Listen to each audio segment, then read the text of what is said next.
Okay, I believe. There we go. Now we're recording. I got it. So, hey, everyone. Thank you all for joining us today for our 50th edition of the Service Fabric monthly webcasts. We have folks from the team, per usual, Anthony, Matt, Peter, and others. A quick reminder that this is one of the calls that is not under NDA. It is being recorded, and it will be posted on the same announcement thread where this webcast was announced in the ACP, as well as YouTube and other places. Anthony, Matt, and Peter, go ahead and take it away. Yeah. So as Caesar said, yeah, I'm super excited. We have launched. We are on the 50th edition. We have an agenda today, and we have a new team member from the engineering side who will be presenting on Service Fabric Explorer, which is an open source tool that's been out there for a long time, which helps you monitor the health of your applications and nodes in your cluster. It's an open source tool, and we continue to make a lot of improvements to help the support burden reduce the support burden for our internal team and also for the customers. I've invited Jeff from the engineering side to present about the improvements that he has implemented on the beta side, Service Fabric beta. And there are a lot of cool features that has been done, and he's a primary contributor to this repo and the primary developer. I'm going to hand it off to Jeff. Take it away and talk about all the cool features that he has implemented that will help safeguard your clusters and give a lot of proactive warnings. Jeff? Yeah, cool. So I'm here. So if you haven't heard from me before, I've done some presentations before at a community call a while back, and I've also done on some of the first party days as well. So you've maybe seen me present this stuff before. So I am the primary person who's working on SFX. So if you're ever raising a bug in the GitHub repo, actually, let me start sharing my screen as well. I don't have my webcam on, but I figure I'm going to be screen sharing most of the time, so that should work anyway. So for anyone who's not familiar, all of this stuff is completely open source. It's available in GitHub. Anyone can come and contribute or raise bugs. It's always super helpful. You'll find that a lot of the stuff that I'm going to show is driven by people either having an issue or a feature that they think would be cool to add in. And this has come from all over the place. So I've had people from within Microsoft, outside Microsoft. It can be from developers. I've had CSS people ask for different features or find something that they either want to improve. And so the stuff I'm going to be showing will all be available with 7.2 CU3, which I think should be coming available within the next week. But some of the features you'll notice if you've been keeping up with all the updates, you might have already seen them. Most of the improvements for SFX come within 3 categories. We're either making key information more accessible, or we're making pulling information out of SFX easier. Given that there's so much data that you can get from a cluster, being able to export it out of something like SFX is definitely pretty useful in situations where you're keeping track of stuff, giving it in an incident, or potentially sharing it with someone else on the team to say, hey, have you seen this before? And then one of the last ones being increasing usability of existing features. And that one's pretty broad because it can cover a lot of different things, either from really small fixes or to entirely new features within the site to try and maybe make a service that's been running in the cluster for a long time a lot easier to work with. I think the 2 biggest ones that people have probably seen with this since I've started working on SFX was the image store viewer, so you can browse all the stuff within your image store, and then the event store viewer, which has also been a pretty key one, and that being the timeline visualization. So I can link it in the chat, but I actually made a bug in GitHub repo. So if you sort of want to get the whole long list, and I think this was also added to the notes for the meeting, if you ever want to look back on a specific feature that I talked about, you can see it all in this one place. And then also, oh, perfect, we got it linked. Yeah, if you have any questions while I'm going through showing off any of this new stuff, by all means, drop it in there and I'll try to answer it as I'm able to, but we also are going to have Q&A after. So now to start looking into some of the features. One of the things I've been trying to do is continually pulling information forward. So in scenarios like deactivating a node, that's something you want to know pretty clearly And so some of the stuff we've been doing is making it so say you start deactivating a node. I hit deactivate, and I'm going to do manual refreshes here.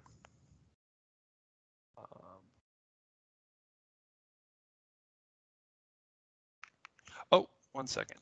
Let me make sure I have SFX running locally.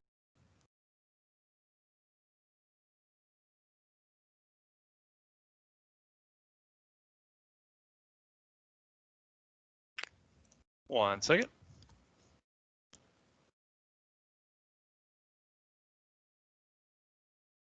Let's go to the next one. Well, I'll briefly come back to that one. Well, so one of the big things that I think people have got pretty used to is on the dashboard, you have the large tile icons. And so one of the things we've been trying to do is add those to all the other places within SFX where it's really easy to get an idea on whether or not something is healthy. So in two of the places that we've been trying to add tiles is on the service page. So now you have your partitions and replicas all available.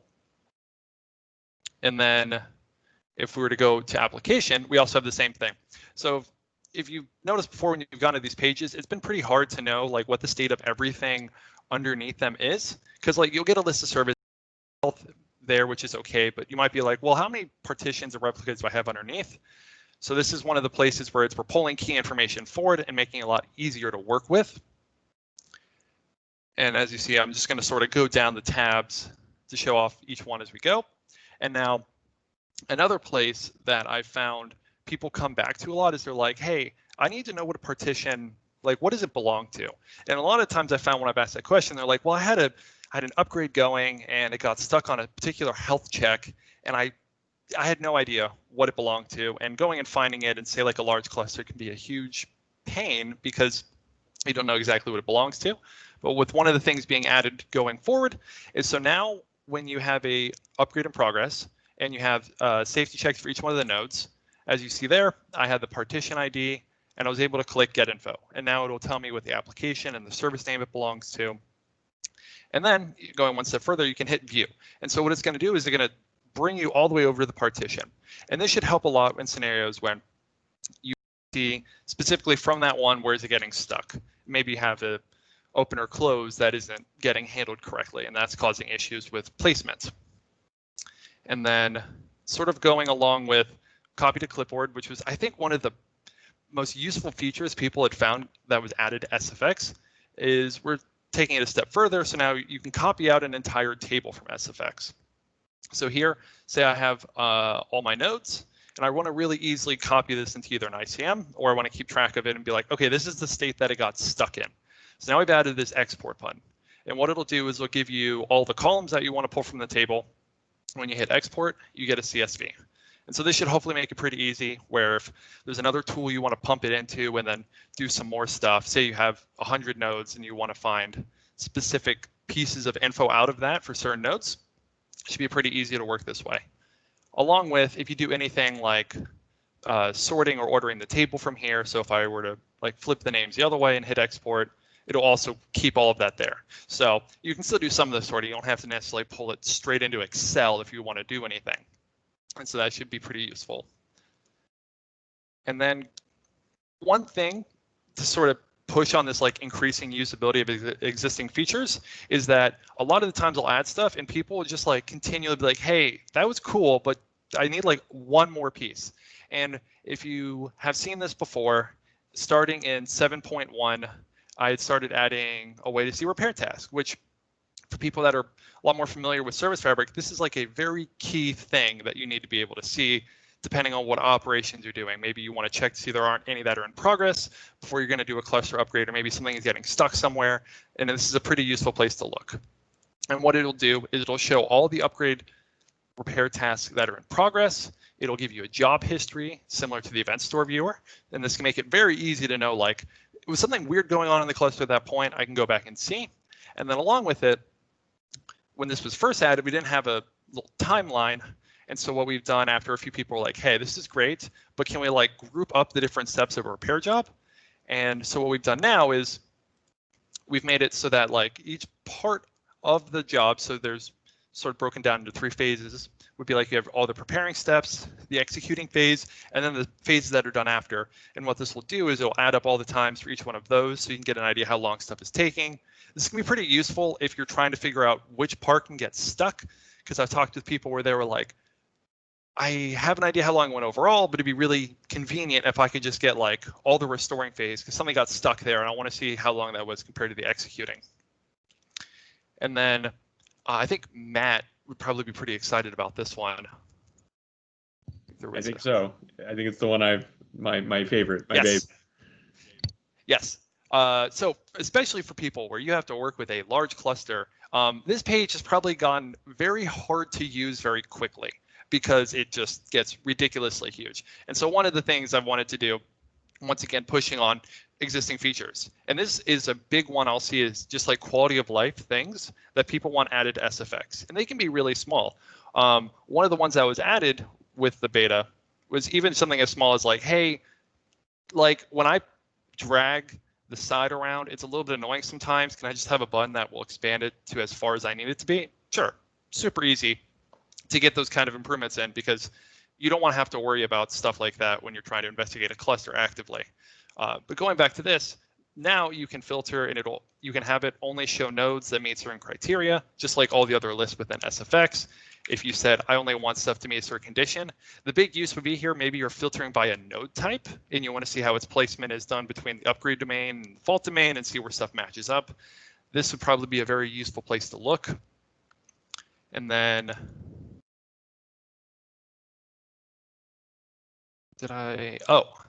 let's deactivate pause. And then going back to this one.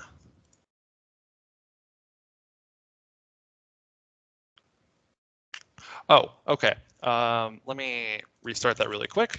So while I'm showing off the demo, it runs and points at different clusters to show different scenarios. And that one's, yes. So for the version 2, I guess to give a little bit more context on what that is, SFX was previously using AngularJS, which is going to be deprecated towards the middle of next year. And so the plan of this was get well ahead of that to make sure SFX stays completely compliant. I guess that's sort of like a fourth category of SFX, making sure it meets all the Azure compliance, whether it be for libraries that are being used for those security vulnerabilities, making sure that it's WCAG compliant. And another sort of area is continuously trying to reduce the bundle size or increase the performance of SFX. And so the ETA is planning to be pretty soon. We're pretty much wrapping it up here. The idea being we wanted to have this transitionary period where we had the existing version of SFX and then this new version, which generally look the same, but you'll find that the beta has a lot of cool new features added to it to try and make it a lot more useful, and that you can switch back and forth right now. That was just in case any bugs show up. I don't want people to feel that they're stuck in this new one and they're waiting on a CU to fix whatever issue they ran into.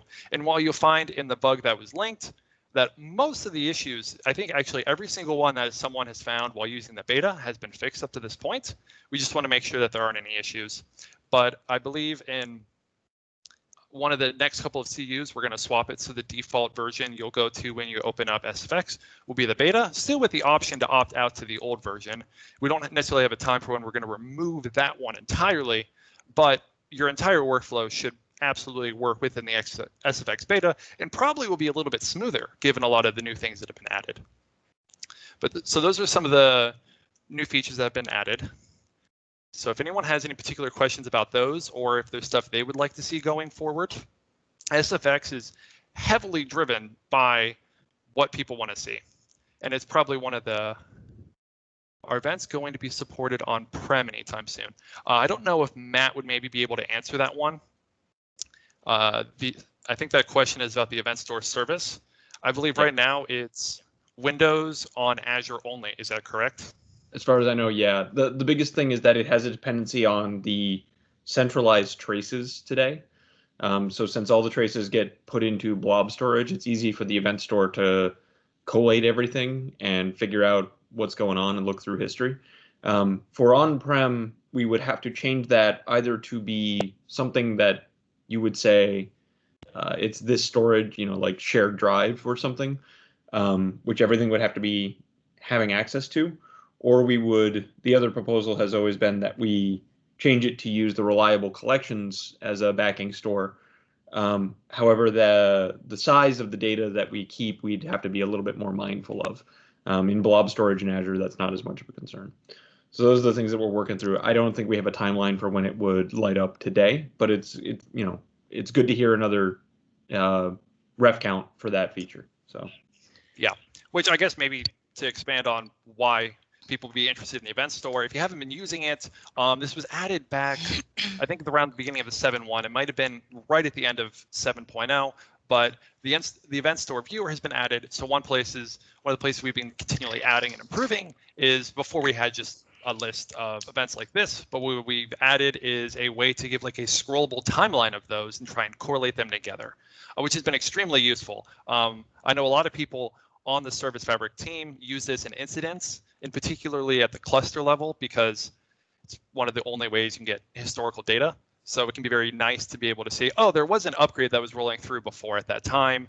Along with this, you have upgrade domains. And one of the additions that was added, given not all events are necessarily charted, we also have an all section, and it'll just flat out list them. A few other places that the event store viewer has been extremely useful for people is if you go under applications, you can get when a application process exited or crashed. So this can be very useful if you want to see if you're having a pretty high count in some places, or where you think something suspicious was going on maybe like 2 or 3 days ago, and you can use this to try and correlate that information. Along with node down events, that's another one that's very actively used.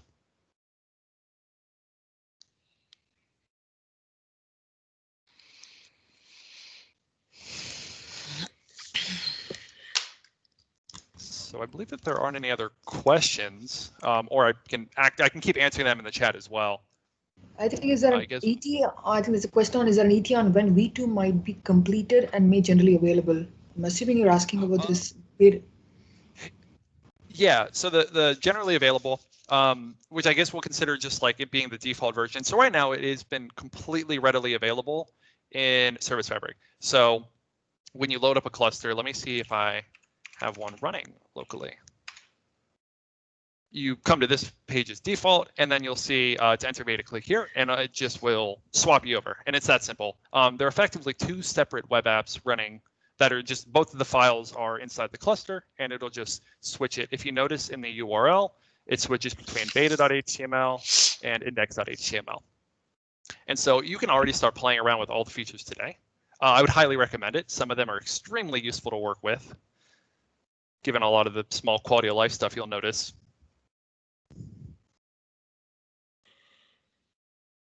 So some of the next few things that we plan on looking at, one of the more immediate features that we're looking is a pseudo network log potentially within SFX. So one of the places that can be a little bit tricky to understand is every once in a while, SFX might look like it's in an odd spot where you say, well, I've updated information in the cluster, or I know that this state should have changed, and that can be due to slow network request, but that can be a little bit tricky to tell. You'll notice that SFX will pop stuff up in like the bottom right saying, hey, this request failed, but it doesn't necessarily alert you if requests are maybe being overly long, or it says it's been refreshing for 30 seconds and it still looks like something's stuck there.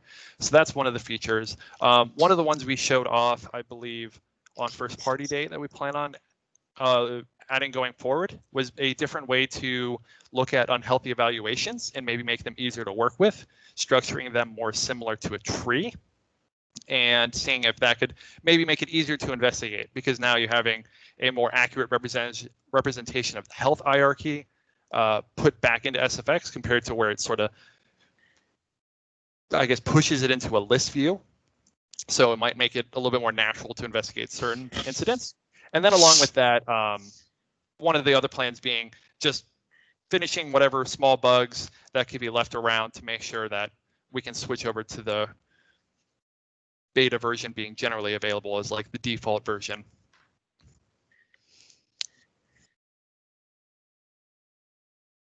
Those being the big things coming up next for it.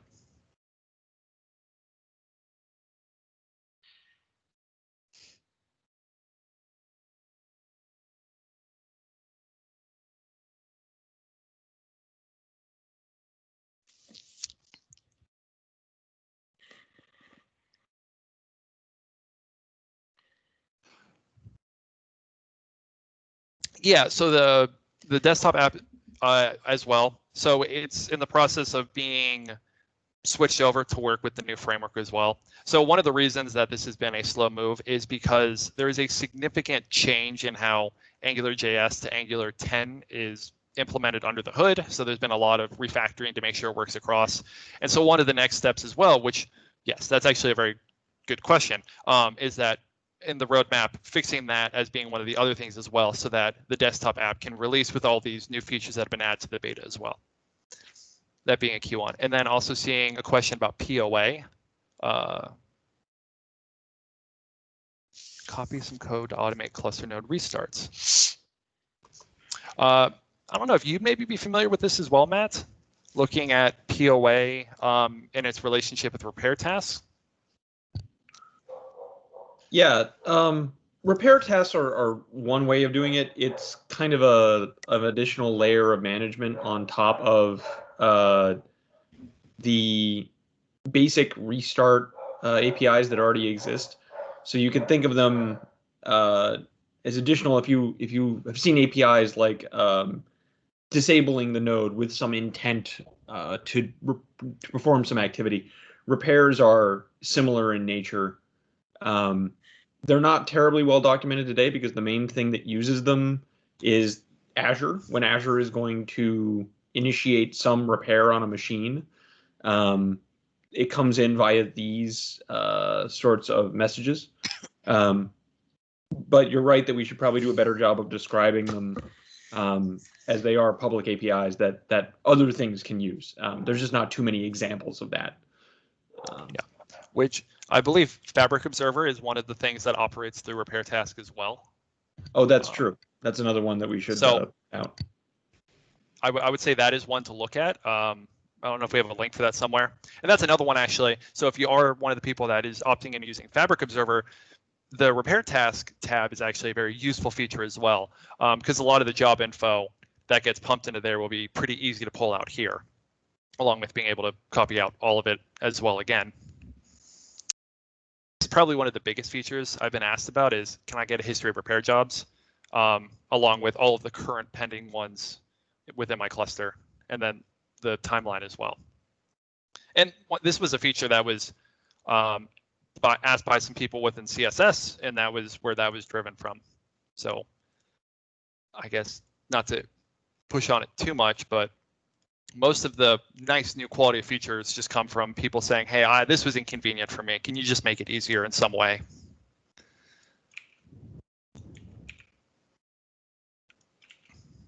Cool. I don't know how much more time we had to go on specifically for SFX. See if there's any other questions or things people might want to see. I think just to add on what Jeff has been telling, like, this is open source. I just want to remind that, like, there are a lot of these improvements have been made since 7.1 till and continue to make. Yeah. There's people have submitted bug fixes. It's given it's open source, so feel free to explore it and give feedback, and also contribute to it. And there is also a projects board which talks about what is coming in the pipeline on the SFX side, what was completed, what are the open issues that we're working on. So if you have any new things you want to see, please use GitHub and file an issue or a request.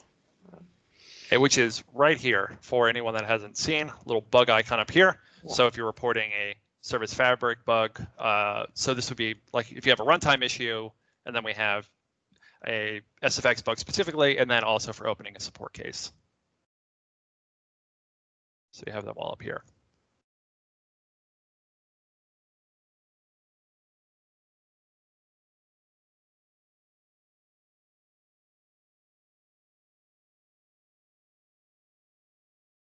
Okay, I see we have a few more questions.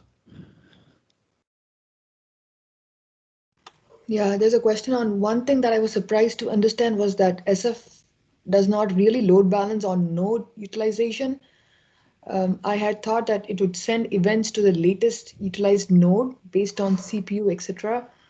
That being said, maybe something that would be useful would be a way to see the current historical connections to an application per node could be helpful. If you have a poorly performing node, you could see response times on that node slow down. So I guess it's sort of along the lines of app performance. Yeah, which I guess part of it being as well, sometimes with requests, it might also have like an accompanying API implementation that might be required. So this would be one that maybe would have to cross lines a little bit of both, a feature request with an SFX, and then maybe also in the Service Fabric repo saying, hey, is this information that we can expose to maybe make it a little bit easier to work with and understand where an app is maybe underperforming because of a node. So Jeff, in the GitHub project support, I also see that like what is coming in the pipeline. I see a display tiles for nodes and applications. Is the question here will be addressed in some form there? Yeah. So unfortunately, at least with the current API, the tiles that have been added to the application and service can't quite add them to the node level yet. That's one of the ones I've started to ask. And this sort of shows where sometimes to get stuff through on SFX, we have to have an API implementation that will be corresponding. So this is one of the spots where the health system doesn't quite give that information right now. So it's something that ideally will be coming later down the pipeline as we're able to make changes to the API that gives the information for those tiles. Which is why as of right now, we're able to add tiles at the cluster level. Let me go back to where they are here, and the application and the service level. So half of that one is done. It's the other half that we're waiting to finish through. So we have another question about plans to allow to expose custom management tasks that can be surfaced on SFX. So would this be adding additional code to SFX dependent on like a service you have running within the cluster or something along those lines? Or would this be sort of like a generic way to either?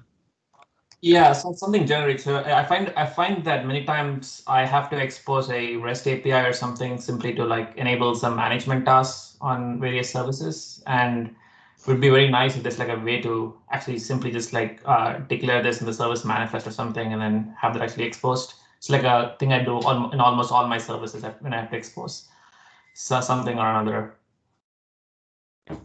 Interesting.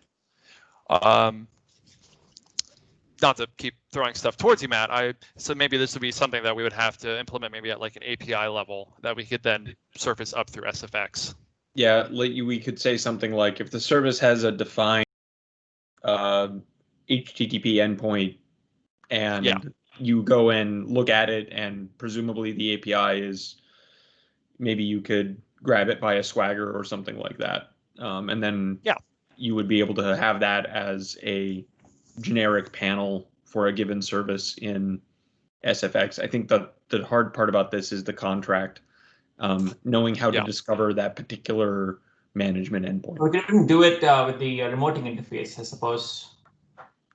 The remoting APIs are TCP, so I don't know that we'd have an easy way of inspecting those APIs or whatever was exposed over that contract. I mean, it's probably doable, but something like HTTP and Swagger would be easier to reflect automatically in the UI. Which also SFX only communicates over HTTP as well. So anything that would be a TCP only connection, unfortunately, SFX does not have access to. But something like that would still be good to raise a bug on the SFX repo, so it does have tracking at least as adding something like that.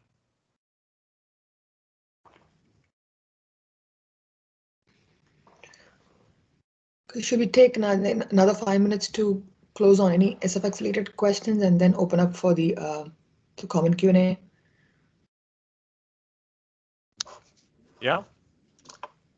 I guess also a curious question is there, do you have an idea how many people use SFX? I'm assuming, do most people here use it operationally, at least either checking cluster health, or do you perform a lot of management tasks through it?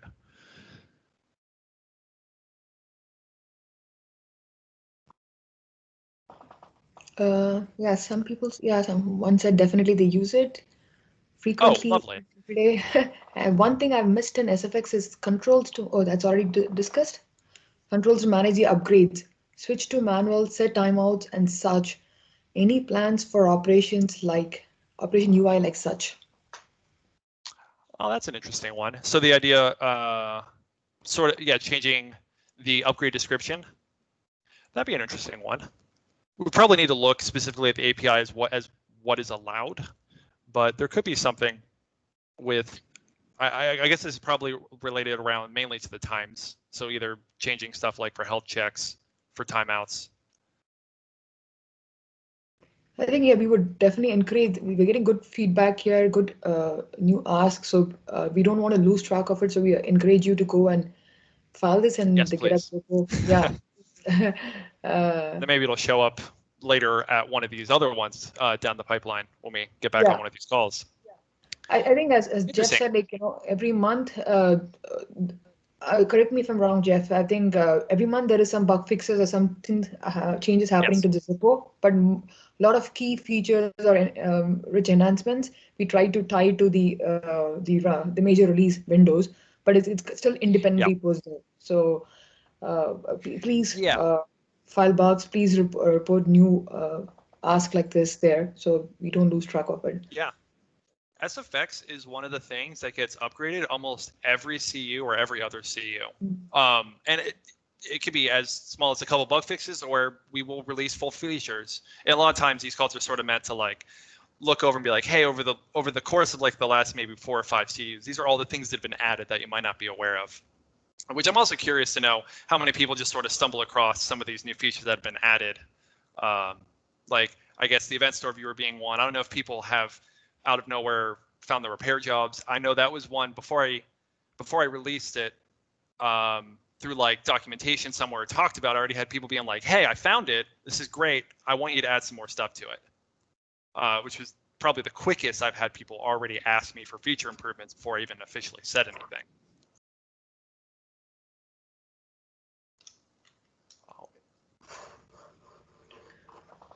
Okay, let's a event source listener locally and surface a view similar to the diag viewer in the IDE. Could be interesting.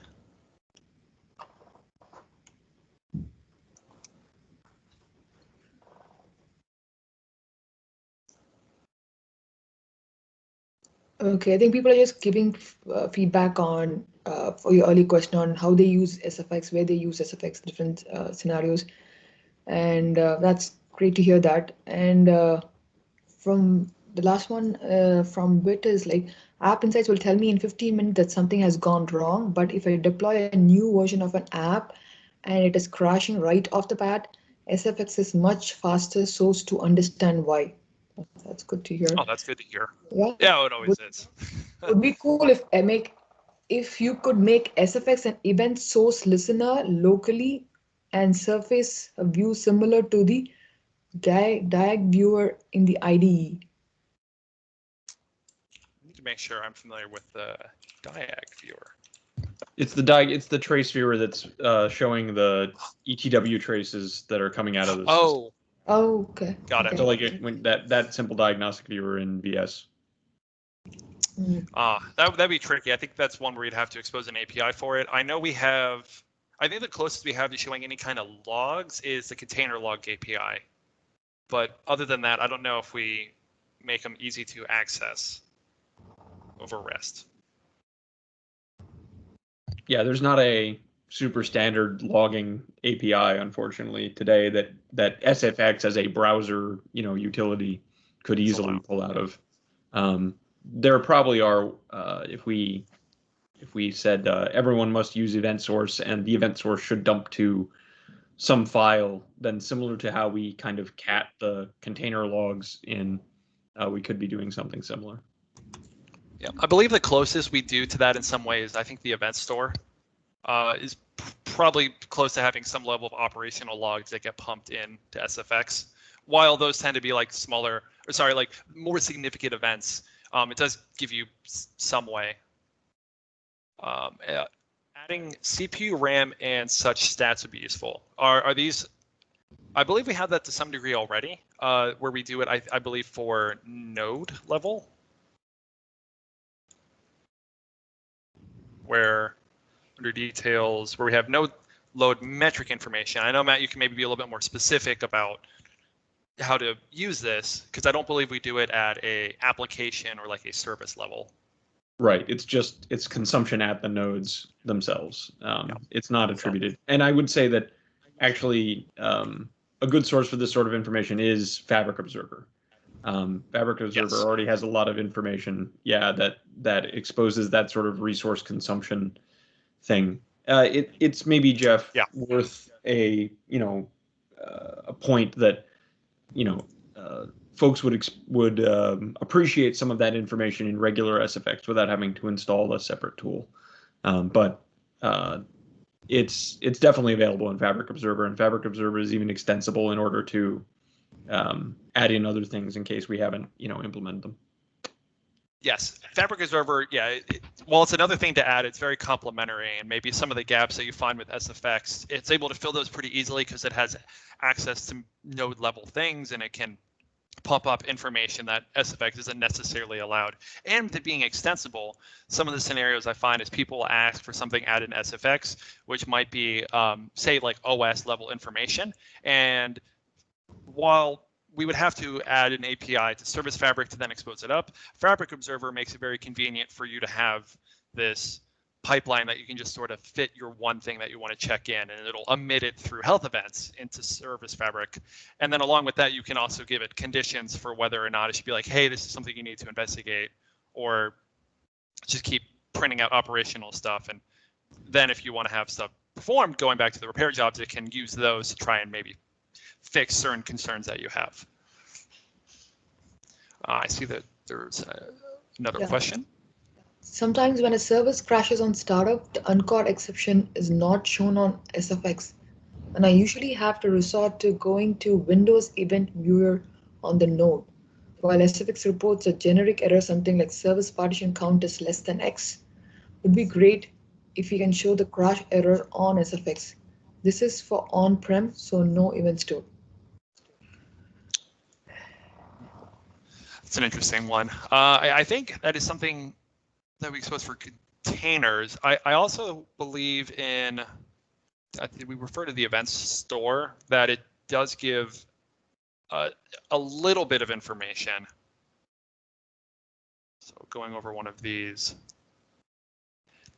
well, like some amount of that information is exposed. So like here, the exit reason gets omitted as part of the information. But yeah, I don't know if we actually, as of right now, emit the complete stack trace for when stuff like that gets bubbled up. I don't know if Matt is also more familiar with that. Yeah, I mean, the main problem historically is that the uncaught exception from the application is not even presented to Service Fabric. It's trapped by the CLR and just emitted as information. So Service Fabric is watching the process, and we might see the process exited with error code 12345, and you can look that up and see what CLR exception that correlates with. But we're not aware of what the code inside that process actually terminated with. It's not presented in every case. Sometimes if it's a Service Fabric API where we're calling some method on your service like open or close, and that throws an exception, we can see those because that's our API, and the error is returned fully to the Service Fabric code, so it's visible to us. But in case of just process crashes, we're not really in control of that flow. The best thing that I can say is that lots of people end up registering last chance exception handlers of some kind. There's a way to do that naturally in C#. And then emitting that into whatever eventing or logging system you have is kind of the best way, or writing a custom health report containing that information is really the only good way to have that information show up here. Other than that, it's a process exit that Service Fabric isn't really aware of what's going on. That's just kind of how the operating system works. So just to respond to that, sometimes the error actually happens in like OpenAsync or something of that sort. I see that exception briefly on Service Fabric Explorer, but like I have to catch it at the right time because in like 10, 15 seconds, it will just change to that generic error again.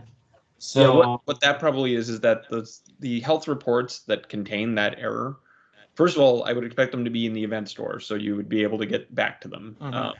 But the situation is that health reports in Service Fabric are correlated with an object, like some entity that Service Fabric knows about. And if that entity is destroyed, if it, the service that you reported health on is deleted, or the replica, in this case, that the health report is associated with is removed, then we automatically clean up all the old health reports for that entity as well. So you're probably getting caught in that cycle. Right. Okay, that makes sense. But that's a good piece of feedback that, if we can try and provide maybe some historical information about replicas that, aren't around anymore, or partitions that aren't around anymore, maybe that would be a way of paving over this for cases where the event store isn't available. But we should also just make the event store available. Yeah, I agree with that. Even if it's just cache for like a few minutes, that would also be helpful. It's usually like the problem is it just shows up for a few seconds, and if I miss that, then I have to go digging for this error. That's usually where the problem is. Anyway, thank you.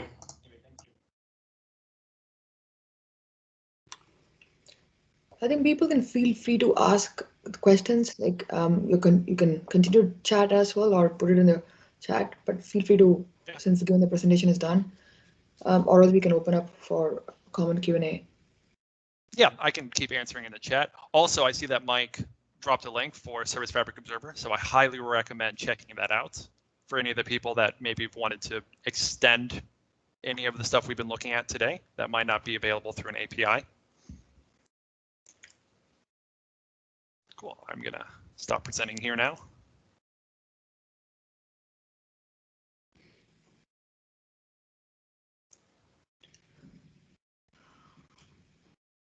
Okay, the next question, if assuming I'm not missing anything before, from Craig.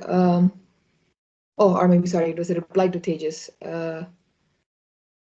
From Wit is like, anything new on the reliable collections front? There was a V3 in the works last year.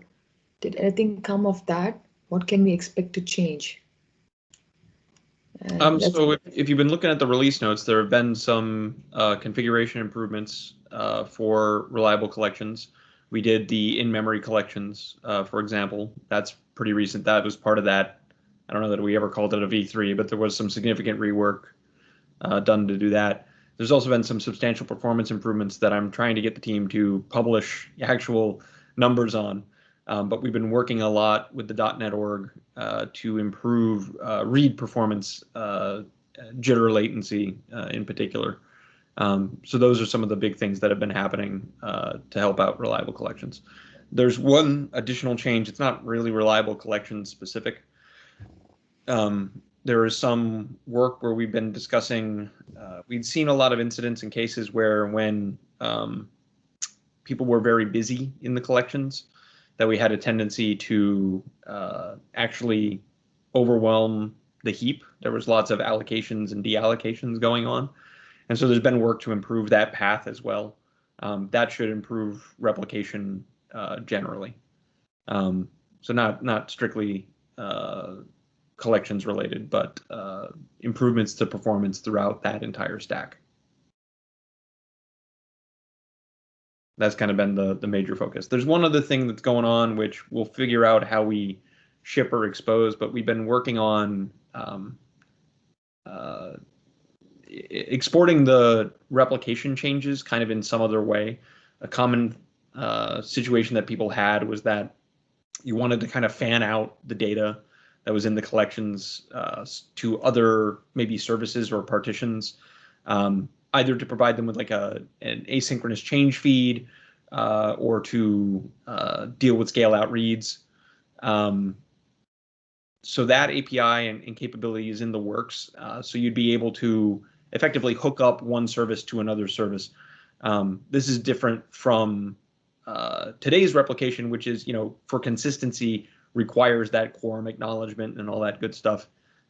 This wouldn't be for making the data safer or anything like that. It would be to do this sort of scale out reads or change feeds type stuff. That's been prototyped and is in the works. Should be popping out relatively soon once we finish the API reviews and stuff like that. As for what people use it for, we don't really know what people are going to use it for, but we've envisioned scenarios like piping changes or replication changes from one cluster to another cluster or from one service to another service. Cool, thank you. Yeah.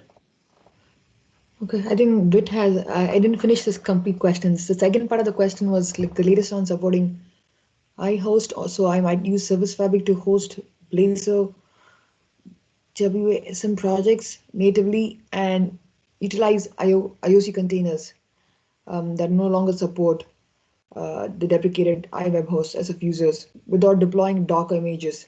I think this is related to a long-running issue. I was just trying to look at it while you were replying to the other question, Matt. I think It's my monthly iGeneric host question. I think we're going to give our monthly iGeneric host answer, which is that we know that that's a missing feature and we need to go do it. Yeah, especially at this point now, any of the WASM stuff is blocked. Yeah. So I know we can go with the Docker route, but then we lose out on the easy service remoting. Yeah, I mean, just to be clear, you can also just write. And there's an example in the doc. Service Fabric, the platform, doesn't care about how the process starts up and listens. We only care that you implement those Service Fabric APIs. So the problem that we have is that the NuGet package that we proffer has this old model inside of it, and we need to update it to use the new one. The trick has been doing that in a way that doesn't break everybody who's still stuck on this old stuff for whatever reason. I mean, I guess is it not possible to just say let's add 2 more service kinds on top? We'll probably just add a new package that does it the right way, and then say people can update to that when they want. Cool. But that feature is known. We have to check in with the team to get it costed, hopefully in this semester, I would hope.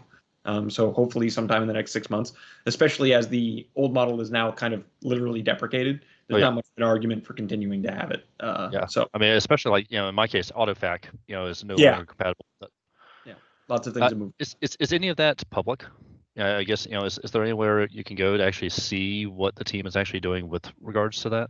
It would be in the ASP.NET GitHub sub project. There's a whole repo for it.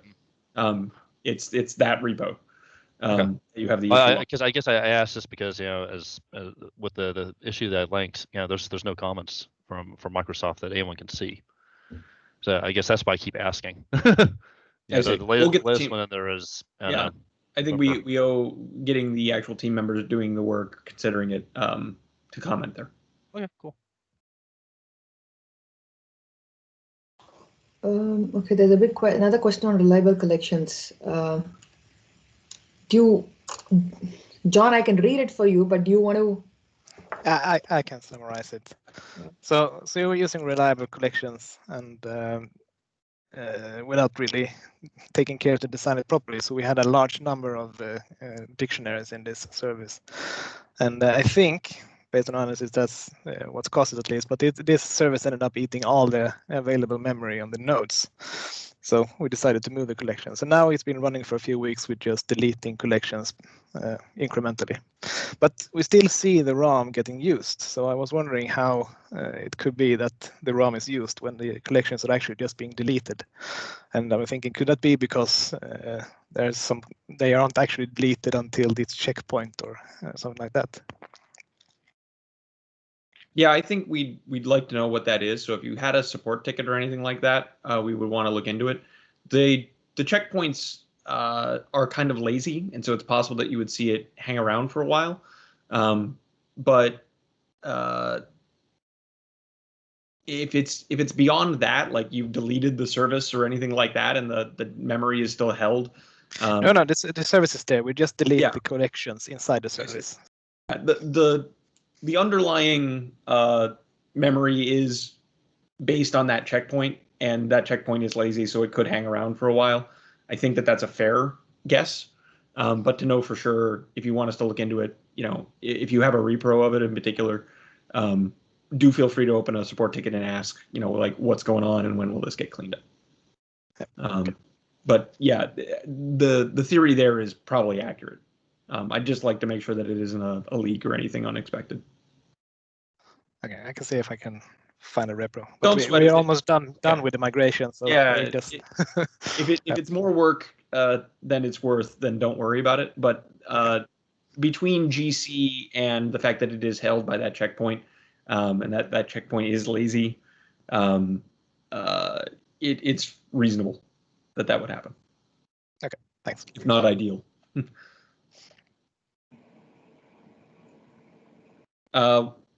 We only have 5 minutes left, so let's try and get through some of these as quickly as possible. Drew's question on .NET 5. Yeah, I think that's fair. We weren't trying to race .NET 5 out the gate, and so we have kind of missed our own window for when we would be able to release it this year.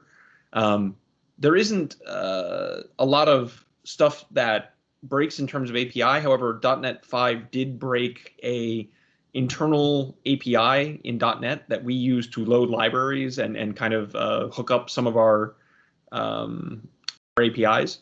And that breaking change, it turns out, is harder for us to get around than any of the API functionality or anything like that.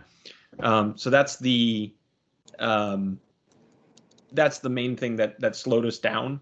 And since we were still on a supported version and there's supported versions of .NET out there, we didn't really get on this train. So we take that as a miss.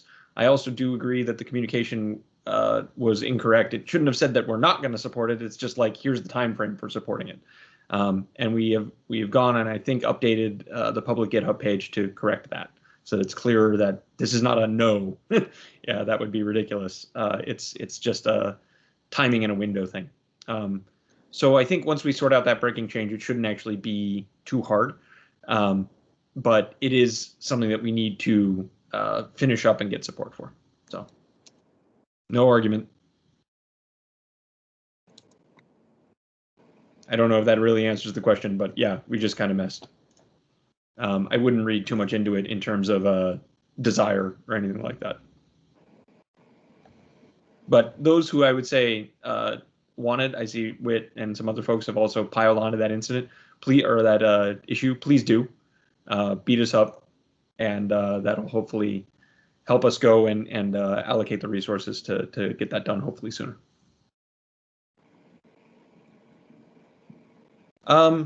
Regarding Thai, I'm going to try and get through these. Regarding Thai, we have talked with them. We've helped influence some of their design of Thai, but we haven't done any particular integration with it. I think that they were also looking for if there are people from the community who are interested in that, that they'd like to see that as a community pressure point, justifying the work. But it is a project and we are aware of it. I talk with those folks once in a while. So that's that. All certificates associated with your subject names instead of thumbprints. Primaries. I think the one that's left with that's only thumbprint today is the application certs. I thought we had a work item out to update that to common name as well. Perhaps Nantani can track that one down. As I recall, there's the backup one, there's a secrets certificate, there's of course all the secondary certificates. I think what happened with these is that there became this this pressure to move to managed identities instead of certs. And so rather than going and doing all the different ways that you can identify certs, we just went and did managed identity for some stuff. But now we do have to come back and finish out that support for common name. Doing it for the cluster cert was the main pain point that people ran into with cert rotation. Sure. The other thing that we want to talk about is that in the managed clusters, a lot of this is automated these days. But you're right that there are still some gaps there. I don't know that we have a specific timeline, but each of those is getting tracked. Service fabric for YARP, like upvote, comment. That's something that we do want to get out there. We are working closely with the YARP folks. I suspect that in the near future that will become the preferred reverse proxy over Trafic. But I would say, in the meantime, pile on.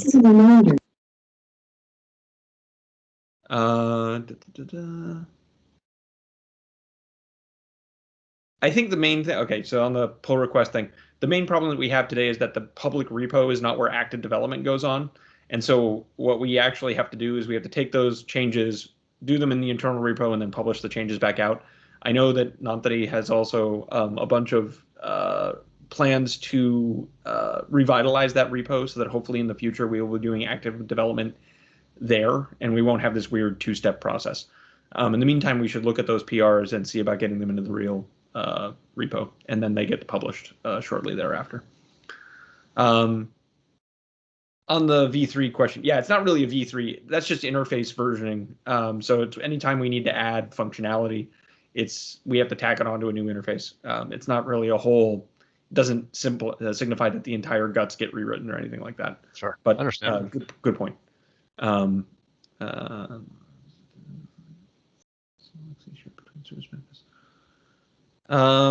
There's not really a way to share code across service packages because the whole point of a service package is kind of an but I think that that's an interesting enough request. We see it often enough that there's some shared library. The thing that you'd have to be clear about is that then any update to the shared library would impact all services in the application, which may or may not be desired. But that's something that we've heard of before. Is there a hard way to limit? Yeah, go look at resource governance. Resource governance works for just bare processes, and you can set memory limits.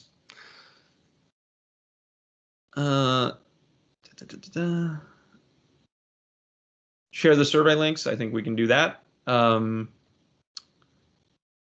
address the NuGet packages are only going to be published in NuGet after rollout is complete. Again, that's something that we do so that people don't pick up the packages and start trying to deploy stuff to clusters that that won't work.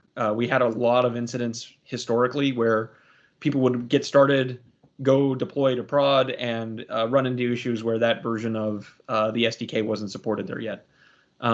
Maybe Nantani, that's a good note for how we would try and address that in the future. I thought we made them available directly as a download as a part of the release blog, that was a workaround, but it's something that we need to look at. For an API outside of SF and doing SF to APIs, I think we'd say look at YARP. And again, we're working on getting that integration done there better. More observability, reliable collections queues. There is a desire to have a viewer there, but it's not like an active thing. You'd be looking at a backup. For the internal state and queue size throughput, there are performance counters there already. So if those are missing or aren't sufficient, I think open an issue and let us know. And that's something that we can definitely look into. And again, Jack has a question on when the packages are available. I think Nantani might have had to drop off, but that's good feedback. And something that we can work on publishing is what order, do we do things in, right? So it used to be that we would make everything available on day one and then roll it out to everyone's environment, and that caused issues. So we kind of flipped it. And I think that, we're open to feedback on exactly the rollout timing and communication. But that's something that I think is a good piece of feedback. Okay, finished. Just a little bit over the wire. No worries, man. No, these are awesome sessions, folks. Thank you for all of your questions and all of your feedback. This really helps us drive the direction of the product of Azure and specifically in Service Fabric. So thank you so much. As Anthony mentioned, we do have a special ask for you guys. They're the same links as always, but since this is the 50th edition, we did want to take a quick pause and ask you guys, specifically, of course, how are things going with these webcasts and how do you like them and how do you think we can make them better? And of course, ideas for topics for the upcoming webcast. We want to make sure that you're hearing about exactly what you are most interested in and what would be most useful for you. So please take a minute or two to fill out those quick surveys to give us your ideas for topics as well as your feedback on these sessions. That's all I have from my side. Like I said, we'll post the recording in the same announcement thread as well as on the YouTube channel. And thank you all for joining today and as always. And Matt, I'll go ahead and let you wrap it up. Yeah, I mean, like I said at the beginning of the call, for those who weren't here, this is the 50th one of these. And once Peter corrected my math, that means we've been doing this for over 4 years. So we really appreciate folks continuing to call in, ask questions, and give us feedback. We really appreciate it. It's always good to hear from folks directly. And, we always want to hear what topics you might be interested in. So always feel free to let us know, hey, I want to hear about, the innards of the collections or some deep dive on something like, we had questions about SFX. So that's why we got Jeffrey on the call here today to talk through stuff. So if there are particular calls for information on other things, just let us know and we can schedule those sessions. We also do want to reiterate, if folks have, community things that they want to present, some cool project that you're working on related to Service Fabric, feel free to let us know and we can schedule time for you to present that stuff as well. We've had a few of those in the past. They were well received and we can always do more. Other than that, I think we said that this is the last one for the year, right? For the holidays and everything.